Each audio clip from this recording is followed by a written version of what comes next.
Good Saturday evening, friends. I don't normally come to you on a Saturday evening.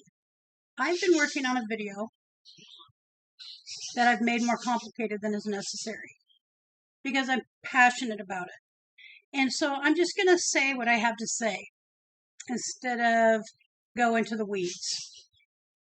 I'm very concerned about Oregon. I'm an Oregonian. Well, first, welcome. If you have not ever been to my channel, thank you for stopping by. I hope that you will give a chance here and hit the subscribe button and keep coming back and see if you like what I have to offer. And if you are a returner, thank you so much. I mean that from the bottom of my heart. So, Oregon 2 years ago passed a new law, Measure 110.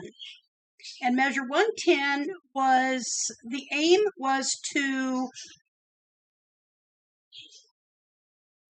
try to decrease the amount of people who were going to jail and just taking up jail space for minor drug offenses and encourage them into treatment. It was a lofty goal. I will give you that. It was a lofty goal because God knows that not just Eugene, Oregon, but every city of any size and even many small ones suffer tremendously from the consequences of substance abuse and the resulting crime that goes along with it hand in hand. It's not just correlative, it becomes a causation. So they implemented it last year, I think in February, and the idea was that they would decriminalize all drugs I can think of. I mean, I actually have the list up on another page. I can't even hardly get it out of my mouth.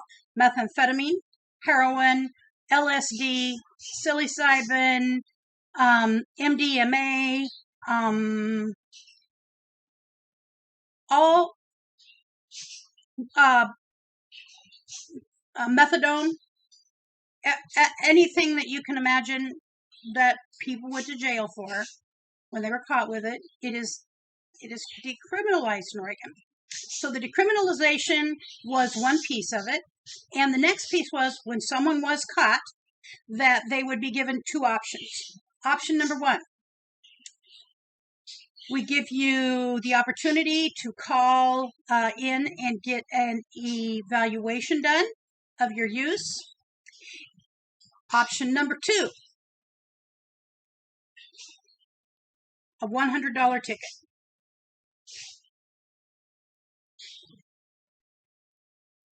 I'm going to give you a number right here, and it's not exaggerating, but somewhere around 11 people in Lane County last year made the decision to call for treatment. I'm not kidding. Instead, what's happened is death rates have increased by heroin overdose. Crime has blossomed into a monster that is unequal to no other city of its size. We now have, my opinion, and the opinion of many people who are willing to look at it honestly, we have an open door policy now. If you use drugs and you want to come to Eugene, Oregon, and you want to continue down that path, and we catch you with minor amounts, in some cases, I think I'll have the numbers tomorrow. I would say it right now, but I don't want to. Multiple tabs, I mean dozens of tabs of, say, LSD, or under 2 ounces of methamphetamine, and something like that for heroin as well. Other things, it's less, and so I feel panic-stricken, and it's an embarrassment, and it's a blight on our state. And since I live in this town, I get to see what is happening to it, and it is nothing short of a nightmare. I live in a really off the beaten path suburb of Eugene, north of Eugene. It's part of Eugene. It's just a little suburb of North Eugene. And I am less likely to be hit by somebody coming up to my door or threatening, in a psychotic state of mind, threatening me or the rest of my family. However, burglaries, as you can imagine, burglaries have blown up. Out where our major Walmart is, they had to put certain things under lock and key because there was an encampment of houseless people, and a big group of them certainly were substance users. And one of the ways, so the district attorney put it this way. She just did an article, wrote an op-ed, and she said just because drugs were decriminalized does not mean they became free. So think about that for a second. Drugs were decriminalized, but they did not become free. How do you imagine that they're paid for?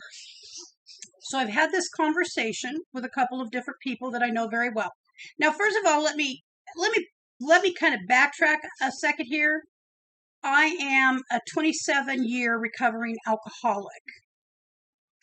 I have been clean and sober for 27 years. Intentionally. I didn't get a DUI. I didn't go to prison. I did go to jail one time when I was young. Okay? Just a fact. I did. And unfortunately, it was the night before I got married, so there was all kind of complications. But I have spent, so I've been sober 27 years, but I did relapse before that. I was sober for 12 years, and I made a decision at 12 years sober to drink. I have used a particular recovery philosophy in my life where it required me to kind of hang out with other people of like mind. And so I've been doing this for 39 years, except for 6 months of 29 years, I've been an active recovering person. I know many thousands, and I personally know hundreds of people who have been substance users of one sort or another. Normally, I'm what is considered a pure alcoholic. Okay, I don't have another drug story. I used another drug one time, and I smoked marijuana when I was a kid. Okay, I mean teenager. So, however, I have had the opportunity to work with a number of women, helping them learn to stay sober and clean. And they were not primarily alcoholic. They were primary meth addicts and heroin users. So I can tell you, I am very familiar. On top of that, I have,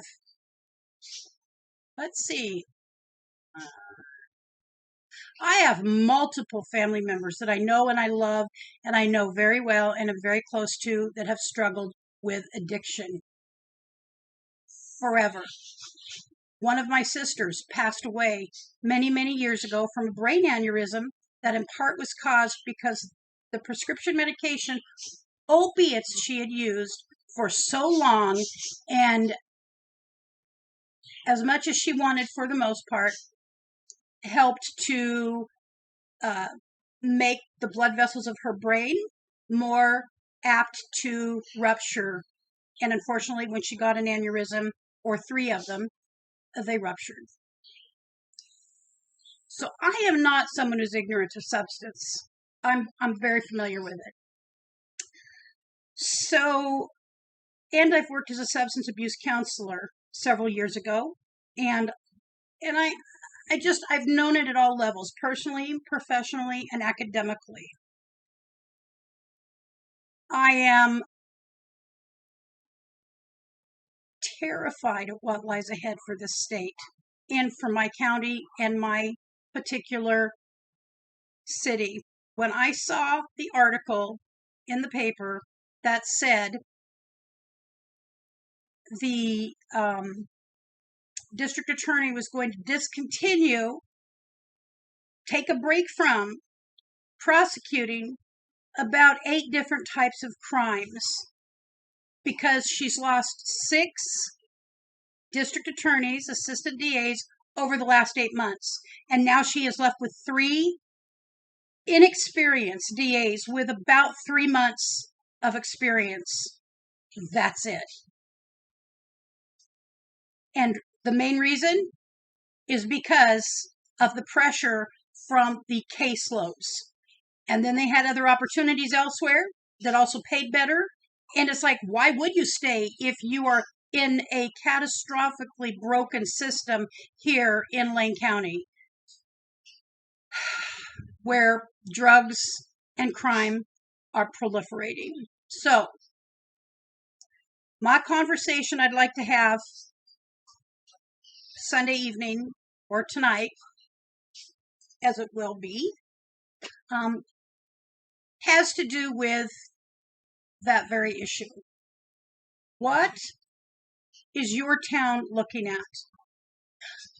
I need to back up 1 second, by the way. One of the crimes, one of the things they're not going to be pursuing right now, they're not going to be pursuing misdemeanor sex offenders who haven't registered. Now, I looked it up, so I'm not just, I know what it means. So that sex offender, just because the word misdemeanor is there, means nothing, really, truly. It means that's what they ended up getting charged with. They more than likely took a plea deal, and they still did similar crimes. Okay, it's just the way it is. Being a female who had offenses against me as a child, I am deeply, deeply offended by that. That this county is in a position to allow sex offenders not to register and potentially continue to offend other children around them. And by the way, adults as well. So, I am passionate about this, and I hope you are too. And I hope you will join me Sunday afternoon at 3 o'clock for a discussion about these issues. Bring whatever information you have. Bring ideas. If you have an idea, please let me know. I am going to be compiling a list of thoughts to send on to the district attorney here in town, Patty Perlow. And I'm also looking to find out if there's anybody in the state who is working on repealing that mistaken law. I could tell you the people that I know, and almost all my family voted for it. Actually, all my family, but my husband and I. Everybody believed there was going to be some accountability, and there is none. No accountability at all. They do not have to go to treatment. That's what originally people thought. They were misled. They were misled.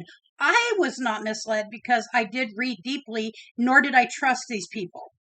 I believed that they had they tried to find another way to do things because the jails everywhere are full of people using drugs. And they go to jail for 15 minutes and they're right back out. So it was an attempt. I did not believe it would work. I have lived and breathed alcohol and other drug addiction my entire life for the most part, one way or another. And I did not have the slightest